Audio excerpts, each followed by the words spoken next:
below. Also post your top 10 or 5 games of this year. And let's begin. Number 10.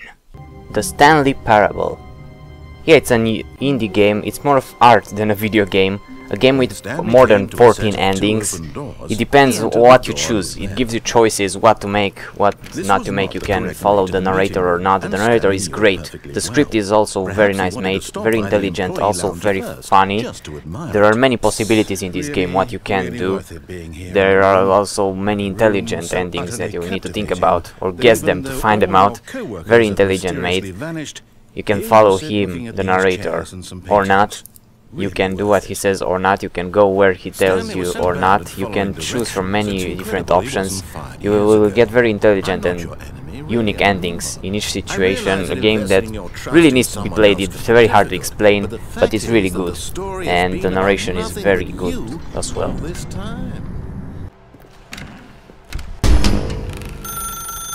That's her, Stanley. You need to be the one to do this, to reach out to her. If you can truly place your faith in another... Oh, no, you can't... Did you just unplug the phone? No, that wasn't supposed to be a choice. How did you do that? You actually chose incorrectly?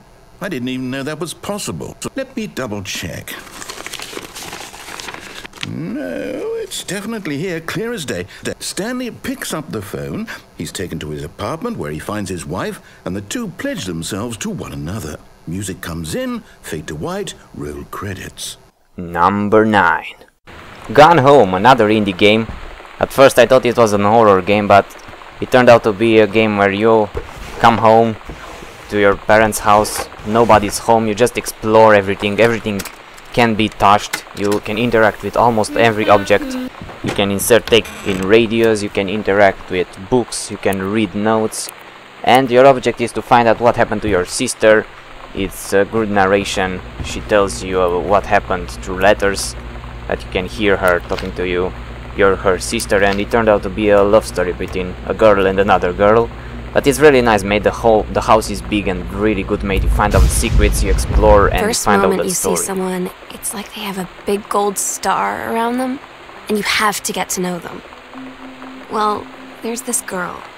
I think she's a senior. She's usually dressed kind of punk. Number 8. Call of Juarez Gunslinger. The series returned to the original Western style. It was a very fun experience, amazing shooting, great characters. Play as Silas, a bounty hunter. He's probably full of shit. He tells millions of stories, but probably most of them aren't true. It's very funny. You say it one way, then he says it the other way. You make the same mission in other ways because the other people in the bar tell you you're lying, and then you say it another way. And you earn points depending on how you make the kills. You can slow down the time and shoot them in the head. You can fire with pistols or a rifle, 1 or 2 pistols, and you get new skills. And it's just a fun experience shooting rivals and Indians in the head. Number 7. At first I thought Dead Space 3 will be the horror game of the year for me, but Outlast, another indie game, scared the shit out of me. It's probably the scariest game I've ever played. Really good made, interesting locations, nice characters, scary as hell. It's a psychological horror. You cannot attack anything, so you need to hide, run and all that, and that makes it a little scarier than being able to kill everyone. Really a nice experience. I recommend it if you like horror games. The scariest game I've ever played. Really intense and nicely made experience. A very good game. The final indie game on my list, I promise. But there were very good indie games this year for the PC.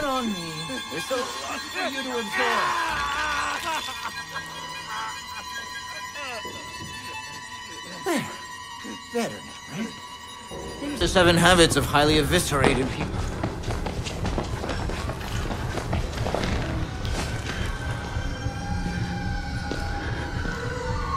Number 6. Assassin's Creed 4 Black Flag. Even if Edward was more of a pirate than an assassin, he really has the skills of an assassin. Like all the others, he can climb and assassinate and use the hidden blades out of nowhere. He was a very enjoyable character, similar to Ezio. I like it more than Connor and Altair. There was a lot of exploration involved in the game. going with your ship. You can upgrade it if you attack other ships and take their goods, sell them, get upgrades for your own, get upgrades for Edward, buy new weapons. The map is very big, so you can fast travel to locations where you've already been, but sometimes for me it got boring, all the sailing, because if you have a mission somewhere you haven't been before, you're going to sail a lot to that location. But the ship battles are fun, and taking over other ships. And the combat is pretty much the same. What I like is that they introduced stealth more. You can now hide in bushes, attract guards, and then silently take them out there. You can take out a whole camp if you're stealthy enough, so you don't have to go rainbow on them like in the other ones. So yeah, one of the best Assassin's Creed by now. I still like Assassin's Creed 2 a lot, but this one was different to the others. Number 5. I'd finally set out to make my mark, to find adventure. Tomb Raider! It's an amazing reboot of the original Tomb Raider series. Lara Croft is amazing. We see here her origins, how she became what she is today. We see her first story, her first adventure in this island that is amazing. A lot of exploration, a lot of tombs, a lot of caves to explore. You rank up, you get new skills, you craft, you kill animals to craft things, you use the bow. It's just amazing at gameplay. The island looks amazing. It's just the best Tomb Raider by now, and it should be. Really nicely done. Definitely an amazing game. I would recommend this. The graphics look good. We see Lara evolving from a scared girl to a happy killer that she is today. Just after her first kill, you start kicking a lot of people with bows, silently taking him out. And there's no lack of platforming, but there's not as much as it gets boring like it was in the older ones. There is still a lot of platforming, but it's smarter done. Tombs are full of it, they're amazing puzzles like they were in the older games, and you feel smart when you finish a hard tomb. Just awesome. Don't worry about them right now. You just do whatever it takes to get to me, Lana. I'll try. Number 4. The Wolf Among Us. It's another unique game for me. I've never played a game like this before. It's set in a town where fables walk among normal people. You play as the big bad wolf, called Bigby now. You'll also meet the woodsman, Snow, and other fable characters. The characters are really well made. It's all about choice, so it depends how the story goes on what you pick to do, where you go first, what you say, what you do. It's not all out yet, it will be out in episodes. This is just the first one out yet. And it's really short, I recommend to try it. It takes 1 to 2 hours to finish it. Really well made. The graphics also fit a lot of the game, these dark cartoony graphics. And the conversations in the game are really funny. You can choose from 4 different things to say or to do, so you'll probably have a different ending compared to your friends. It's not just minor stuff, they're really big stuff. Characters can live or die, be friends with you or not, and yeah, really unique experience for me, and definitely an awesome game. Bigby, Snow? come with me. Number 3. Hearthstone. This is the game I've played the most out of all the other ones. It's made by Blizzard, so of course it's fun and addictive. Being in the Warcraft universe also adds a nice and nostalgic touch to the game. There isn't a better experience in this game than opening packs and discovering if you got any epics or legendaries. The game also has the arena mode, which is very fun and competitive, as well as the casual and the ranked mode. So Hearthstone is a great and addictive Blizzard game, which makes you play it for hours and hours, and there's always room for one more game. There are the default classes from World of Warcraft. You can rank up, earn new cards, make your own decks, play against friends. I've never played a card video game again, so this was my first one. Maybe that added it more, but for me it was a very unique game and nice and really enjoyable, unless you're on a 10-game lose streak. It's still amazing. Plus it will be free to play when it comes out of the beta, so I recommend this for everyone. Number 2.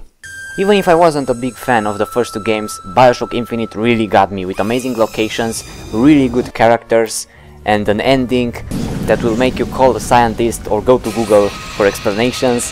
Really well made, good gameplay, not its best point because it got pretty boring from time to time, the shooting and all that, but it's good to combine with the powers, and the story, locations, graphics made it to the number 2 spot.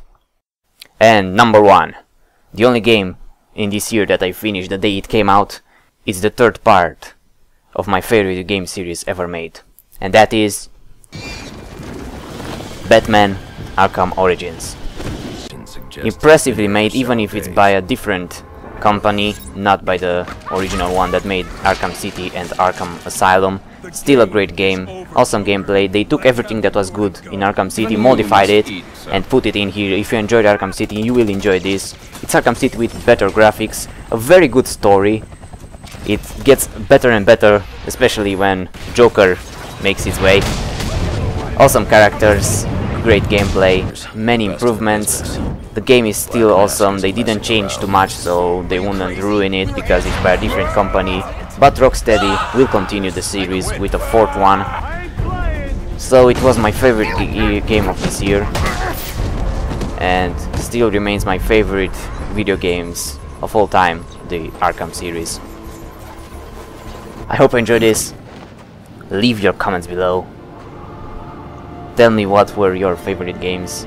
Tell me what didn't you like about the list. And remember to like this video if you enjoyed this. This is just my opinion, not a voting system, just the games I enjoyed.